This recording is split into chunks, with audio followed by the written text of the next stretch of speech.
Kitco News special coverage of the 31st Global Metals and Mining Conference is brought to you by Gold Terra. We are at the Bank of Montreal Global Metals and Mining Conference, now in its 31st year.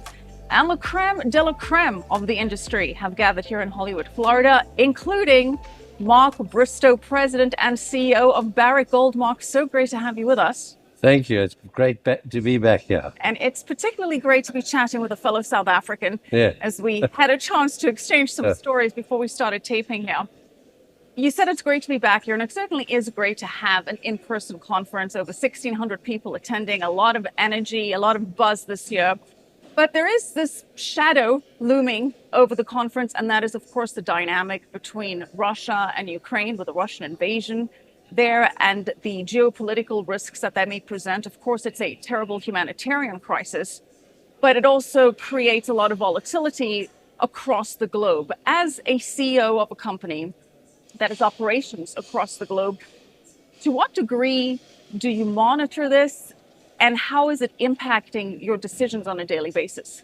So we monitor it, of course, as global citizens. You have to be worried. As you know, both of us have been through many of these very radical changes in our recent careers, being South African. And, everyone worries in this instance because, for me, it's part of something bigger, because you've seen the world turn inward, deglobalizing, taking away all those efforts to make the world a better place, post Cold War in the 90s, all that good work, that period of peace. And now you've got a lot of conflict across the globe. Of course, this one is the most worrying in the way it's been managed. I think the way we managed COVID wasn't good. I think the way this crisis has been managed is not good. We've got other crises still, sort of way off, but in Asia, and so it's a tough time for the world, right. And particularly in a world that always wants to convince everyone it's okay and it's just getting better and better, and clearly everyone's realized it's not. When you say we managed this crisis, what are you referring to specifically? Well, I think the whole world. I think we all, COVID, everyone was very selfish in the way they managed, particularly the developed world. They neglected the majority of mankind or humankind, right. In the way it was managed. I think, before that, you could see that inward nationalist look, whether it was in Europe or the United States or other parts of the developed world, and we've neglected the emerging and developing world, which is really important if you want to have a sustainable, right. Global economy going forward. Well, my question was less about the COVID crisis. We are moving from one crisis to the next at a very rapid pace, and more this current crisis with war in Eastern Europe. You're saying you don't think that has been managed effectively, if you will. No, I think we could see it coming and no one did anything until it was happening, and now people are watching people die in a country and not doing much about it. And I think that's a concern for me. And we're starting to see more and more sort of realization that you have to do something, but it's and it shows you how disconnected the world has become, and that we are not talking to each other. We are not dealing with the critical issues. And for me, it's disappointing that some of the leading nations didn't reach out and really talk. As you know, there was a discussion today between the two conflicting parties, but that's not where the conversation should be had. Right. Well, there is an argument to be made that greater efforts at diplomacy, perhaps even threat of sanctions, should have been implemented a lot earlier, and that this has been given a little bit too much room to run, and hence we find ourselves in this situation, which is particularly precarious when you have President Vladimir Putin putting his nuclear forces on alert and being, what many have said, rather taken aback by the resistance that he's facing from Ukraine, which arguably could make the situation even more dangerous. Asking you to completely prognosticate here, but how do you see this playing out? Well, I don't know, and that's in itself a risk. Right. I do walk back and look at Afghanistan. We didn't manage that. Right. As leaders of the world, didn't manage that. We withdrew without talking to anyone. We didn't even have a conversation with the Pakistan government. So and so now we've got, and that's a nuclear force, and so is Russia. Yeah. And so I don't think we've had too many adults at the table for a while. I think everyone's trying to scramble to get there, but as you say, it's been allowed to go on for some time. And unarguably, many would say that the Afghanistan debacle and the way it was handled signaled the weakness from the Biden administration, which perhaps emboldened Russia to take this move. Yeah, I think there are many theories, and there are going to be many more theories as we go along. I think the critical thing for the leaders of the world now is to work towards dialogue, because, as you know, that's the only real resolution in any conflict, is to find a way to have a conversation and work things out. All right, well, let's talk about what the leaders of the gold and mining industry can do, because that is certainly your field of expertise. Firstly, how does this conflict impact Barrick, if it does? It's for me, I've been talking for a while now about the global economy and that it's not as bulletproof as, excuse the pun, as people make it out to be. And we've seen a massive change in the outlook on the global economy from December to today. And now with the Eastern European crisis, it's even more precarious, because we've had very hot markets. We've got inflation that's crept up on us, was denied for a long time. And now we're in a situation where, these big bubbles that burst are usually driven to that point by another event. Yeah. And the concern is that this event might be that catalyst. So that's always good for gold. The base metals have done really well. And again, when you look at the COP26 and the sort of push by the developed world to get somewhere without considering the implications all the way through. And so gold and copper, as you know, I'm a big believer that copper is the most strategic base metal. And of course, gold is the most precious metals, and we mine both of them. And certainly in these situations, gold has proved to be that that defensive investment. Well, what do you see as your outlook for gold in this environment? We have obviously inflation at a 40-year high, which needs to be curtailed by the Fed, which got its read on inflation very wrong, doesn't seem to be transitory at all. But now the Fed's hands are probably tied given this crisis, and we have this huge geopolitical risk. So what does this environment mean for where you see the price of gold going? Well, for a while now, I've been saying that the risk is on the upside for the gold price. And everyone's saying it's not working that well, it should be higher. The gold price in crises behaves strangely, because remember, people use it. That's what it's for. A lot of people sell the gold at that point in a crisis. We've seen the markets all over the place. We've seen them show that nervousness early in December of last year, and it's got worse. And right now, the central banks are saying they're going to try and arrest this inflation by looking to 150 basis points a meeting, and that's not going to get you into real interest rate territory for a long time, and that's a supportive base for gold. Well, yeah, and arguably they're not going to be able to be that aggressive with their tightening if we have this big geopolitical risk out there, which may or may not escalate. It's going to cost the world a lot of money. So do you have a 6-month forecast on the price of gold? No, we allocate capital in our business at $1,200 gold. All right. You would have seen today we've lifted our plan, our 5-year plan, and we look at it at $1,700 gold, because at these high gold prices, there's a cost driver called royalties. So if you actually budget at $1,200, you get your costs wrong. And so we've lifted the gold price in our outlook, but we haven't changed it as a base. We haven't changed the 1200 as far as allocating capital. Right. Well, at 1200, you have been able to issue some very healthy dividends. But what happens if we see rising energy costs, as we've already seen? How does that factor into your calculations? Where does gold have to be to counter that inflation, not only on the energy side, but also inflation across the board with wages and raw supplies?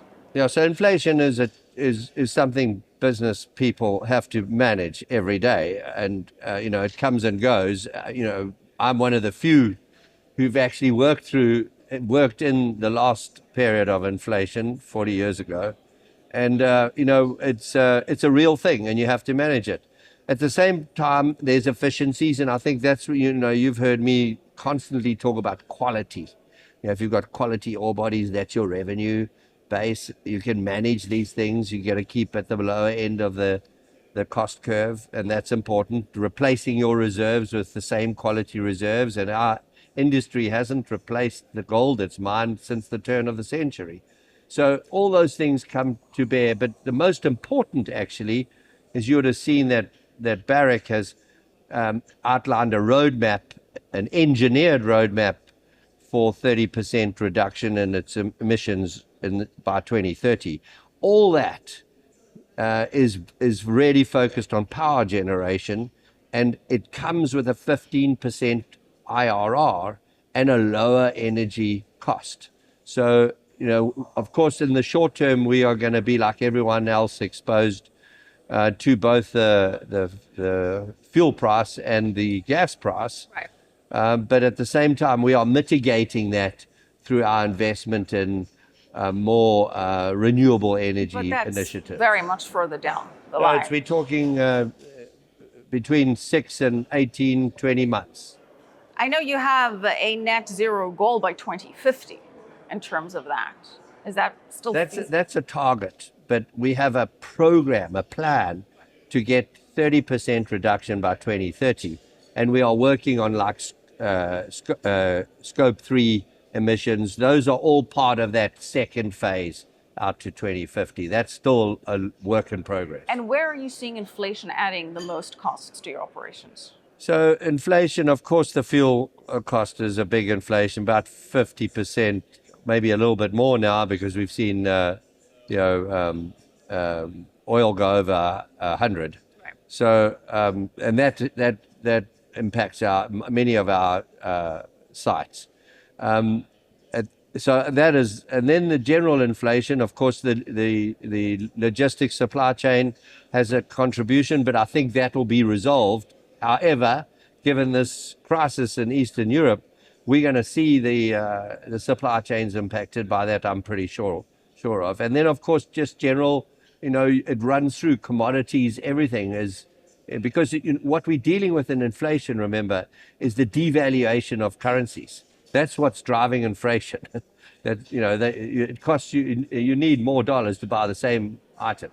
Right. So inflation, of course, good for gold, though, as we know. If we get gold at 2,000 this year, which many are saying is really very much within the realms of possibility, does that significantly improve your margins given costs are rising? Yes, it does. And I think that the point to make here is that if you look at this crisis, there's a whole lot of potential unintended consequences, inverted commas, because we've got very hot markets. Yeah. And we are now going to really stress the global economy out, because everyone's going to be impacted. If this goes on for much longer, and this is a serious confrontation, it's going to impact on that. And the threat of that is to collapse the market.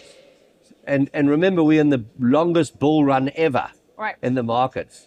So, and markets don't go up forever. So it's a very, the whole thing is turned into quite sort of a bit like running in the dark right now. And in times like this, of course, it's always important to have some gold in your portfolio. Yeah. And as gold miners, we're immediately long on gold. That's a positive for gold miners. Running in the dark, granted, there are many known unknowns and unknown unknowns. I love using Donald Rumsfeld's references in scenarios like this. But do you have a sense of what you can expect from your gold production output this year? So we've already released that. So it's a steady production. We grow it gently from around the 4.4 million ounces a year out to 4.8 million ounces by in 5 years' time. And you'll remember, this is 3 years after the merger with Gold, and then the subsequent deals that we did. And we've spent a lot of time fixing things, getting rid of the debt. So we're debt free. We have net cash. We've got a really solid set of assets. We've disposed of the assets that don't fit our criteria, and so we're well prepared to continue to deliver the sort of delivery that we shared with the market just 2 weeks ago at the quarterly results and the end of 2021 results. We've had a very steady improvement in our business, and we are well equipped to be able to survive in any environment. And what we are looking at is a improving operating environment for gold mining anyway. Well, let's focus on copper, because you have called copper the most strategic metal, and you have increased your copper output. It's now 20% of your output, is that correct? Exactly, 20% of our bottom line.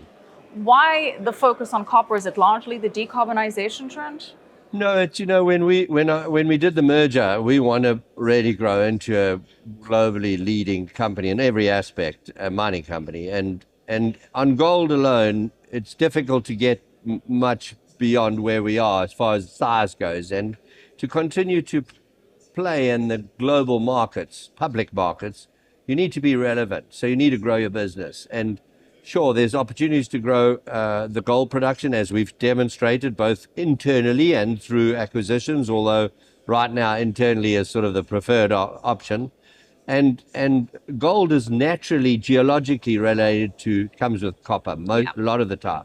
And so my point then was, if you're going to grow and you want to be a real globally leading mining company, you need to accept that you're going to have to produce copper. And it's interesting, even today, some of the bigger gold companies were talking about copper. We've been talking, Barrick's had 20% copper for a long time now. What it didn't do is focus on making it a very profitable business. Today it is. So what is your outlook for the price of copper then, that you're operating on? Well, again, copper as the price goes is very volatile. If you look at it historically, it's probably the most volatile metal, because it's connected to infrastructure and really the health of the economy, and a lot of it recently has been connected to the Chinese development. Yeah. But you just go back a little while, there were copper mines that were being put on care and maintenance 2 years ago. So, copper is very volatile. On the outlook of moving towards a more carbon efficient economy, global economy, copper is absolutely key to that. Do you see yourself perhaps expanding into other base metals then down the line? No? Or other metals that are relevant, or rare earths that are relevant in the decarbonization trend, just gold and copper? What this market has highlighted is that if you've got byproducts, you should focus on extracting them and disposing of them. But our core business is gold and copper. All right. Well, speaking of copper, tell us about Reko Diq, which is one of the largest copper and gold mines in the world in Pakistan. Apparently, that could be back within reach for Barrick. We've got an award from Exit on a dispute between TCC, which is a joint venture between Barrick and Antofagasta in Chile. $6 billion that award is valued at. But as you know, with our work in Tanzania and our recent work in Papua New Guinea, it's much better to find a win-win situation with your host country than to pick a big fight. Yeah. And so, and they've both worked very well. Tanzania has been a great success. We're now bringing the mining industry back into that country on the back of the Barrick deal with the government. And so, my initiative, which was started before I arrived in Barrick, I reached out to the government of Pakistan and said, shouldn't we sit down and try and work out a way where we can earn and pay for our own reward, and also the people of Pakistan benefit from us, converting this loan, because we don't own Reko Diq anymore, but we have a big claim against the government, and so that's where we've been, and I see my job as realizing that award, and if we can realize it in a way that Pakistan wins and Balochistan wins, and of course our shareholders get their money back, it would be fantastic. So striking some kind of negotiated deal with the Pakistan government using dialogue, which is what you suggested the world to do. Exactly, you're so right. Well, that of course brings me to the big question that everybody wants to know, and that is expansion at large for Barrick. Are there any acquisitions on the horizon for you then? Maybe, but we've had a look at all of the ones that have come past in the last 3 years, and as you know, we initiated the new Barrick on the back of a number of very significant transactions, and they've all been extremely successful, and most of them were done at or just above the ruling gold price with no real premium. Right. We've gone into premium territory, as you do in a bull market, so that makes it even more important to do your due diligence and to ensure, because you remember the fallout of the last period of excessive exuberance. Yes, irrational exuberance. Yes. So we're seeing the same signs now. This time a little different, because the funds have been banging the table and wanting dividends, and they've got their dividends, so they see that as a discipline. But the point is, the industry is a consumptive industry, all mining, and you've got to reinvest in your future, and we haven't seen that. So are you willing to break away from this idea that you won't be paying a premium given where the prices are and what the market demands and a need for expansion? Yeah, so premiums are difficult to define, because it's in the eye of the payer, really, the buyer. Yeah, and the thing is, can you find something? I mean, I've always said the best deal you can do is finding somebody who's made a fantastic discovery and hasn't realized how good it is yet. That's Kibali and DRC is classic example. The Nevada Gold Mines joint venture with Newmont is one of those that was, we didn't appreciate how much we would unlock, although we were of the view that we would unlock value. And so there are always deals to be made.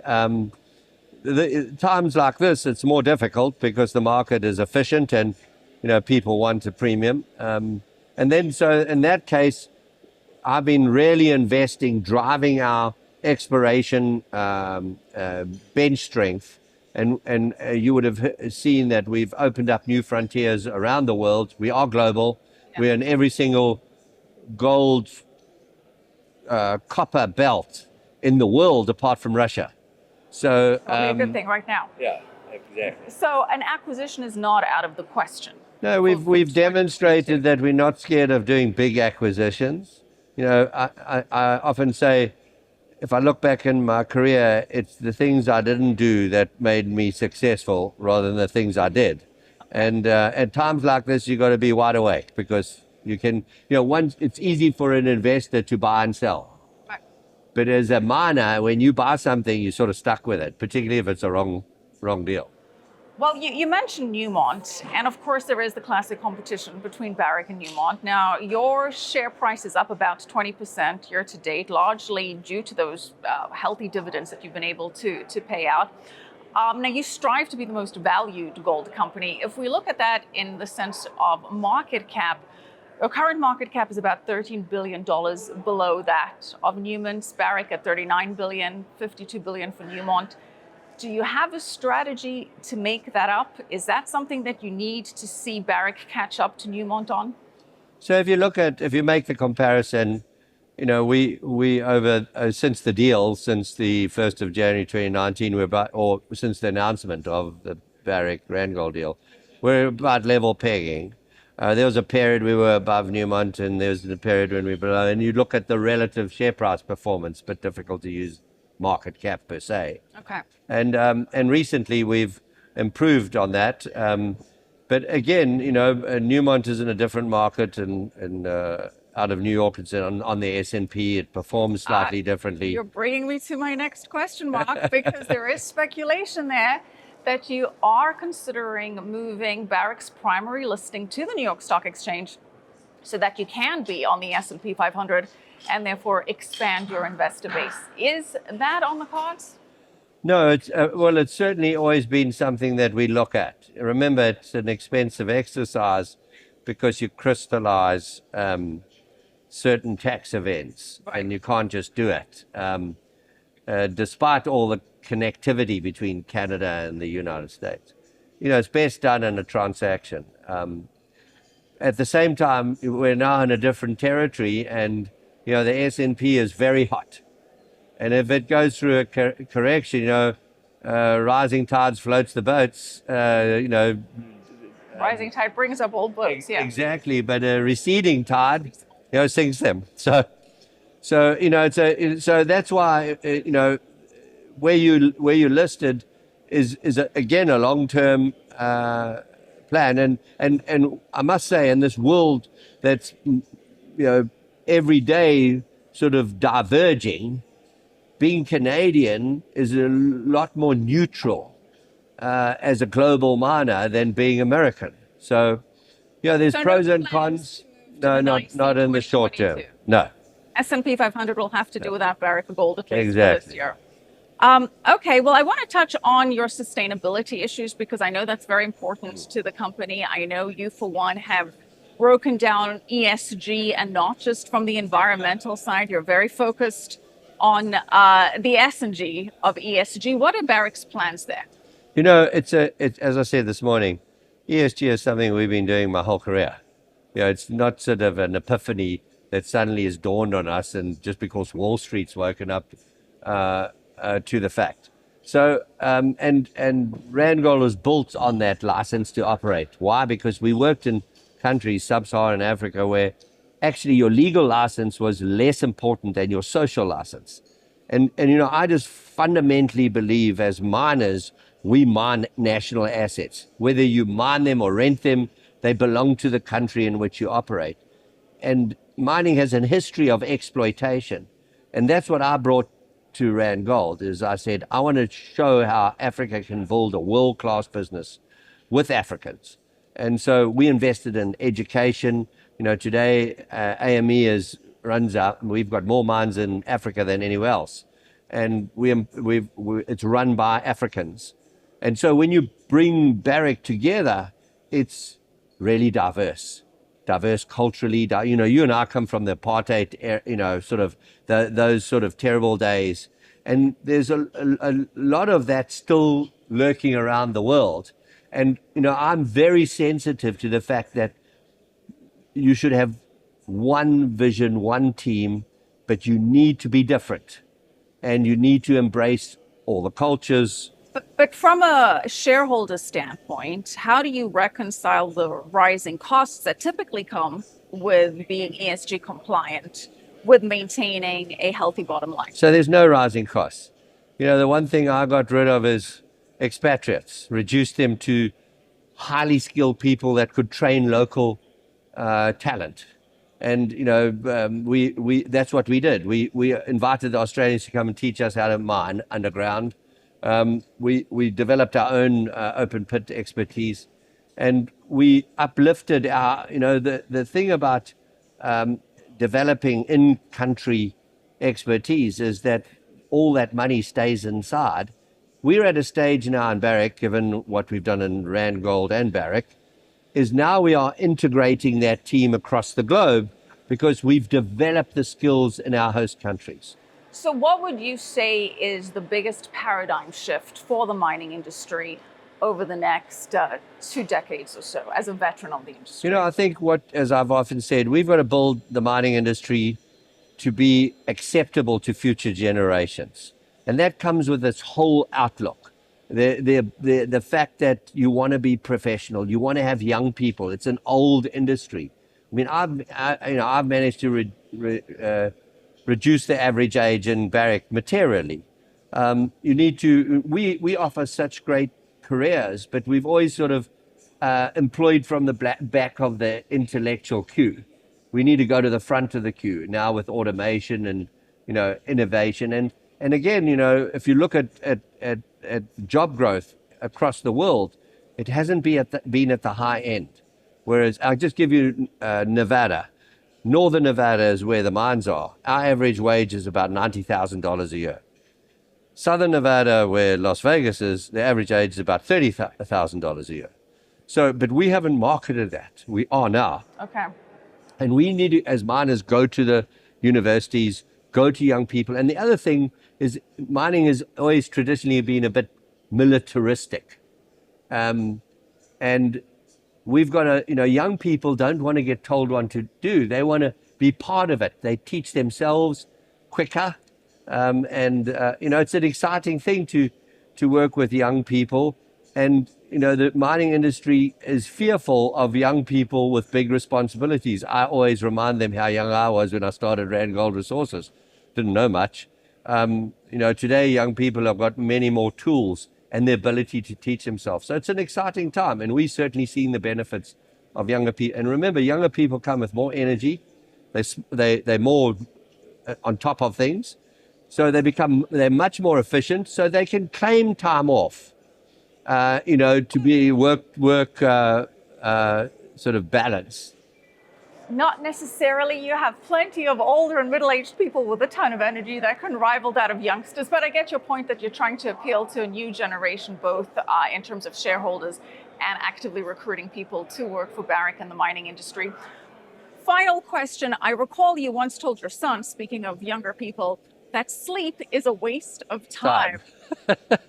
You've got an amazing memory. Yeah. Do you still, because I sleep, do you still subscribe to that? It's amazing. And I talk with the utmost respect for my younger son, who was the one that I was referring to. He's up before everyone in the family now. He's, he did his degree and did his master's, and he's motivated and ambitious, and he's up doing things even if it's not work, because he's sort of transformed out of those teenage years into being a man, and it's true, and there are many, we did a survey once on millennials, and they're as ambitious as I was when I was young. Well, do you have another nugget of gold to share with us in terms of an adage that you go by, another slice of life wisdom from Mark Bristow? I think for me, the one thing the two things, I guess I would say, first of all, this is a long game, and too many times we try and deal with, and the world's become very short-term, very focused on instant gratification. Right. And if you really want to make a difference in life, you've got to have a longer outlook. And the second thing is, business will never kill you. Okay. It's always, because if you don't work it out, somebody else will come and work it out. And we've been through these crises. As you know, being South African, we went through many, many crises. Dark days where you don't think, when I was at university, we were facing all the aggression of apartheid, etc. And you think it's never going to work out, and it does. And so, I've got a lot of belief in humanity, and I think what I'd like to see is us embracing those people that society leaves behind, which what disturbs me is it's more than half of humanity today in the world, and we've got a big task to make sure that we bring everyone with us. But overall, if I may summarize, play the long game, both in terms of your personal lives, professional lives, and gold in your portfolio. Play the long game. Always have that 5% in your portfolio. Mark, thank you very much. Baie dankie, dit was 'n plesier. It's my plezier nog steeds. All right, thank you so much. Thank you so much. Thank you. Kitco News special coverage of the 31st Global Metals and Mining Conference is brought to you by Gold Terra.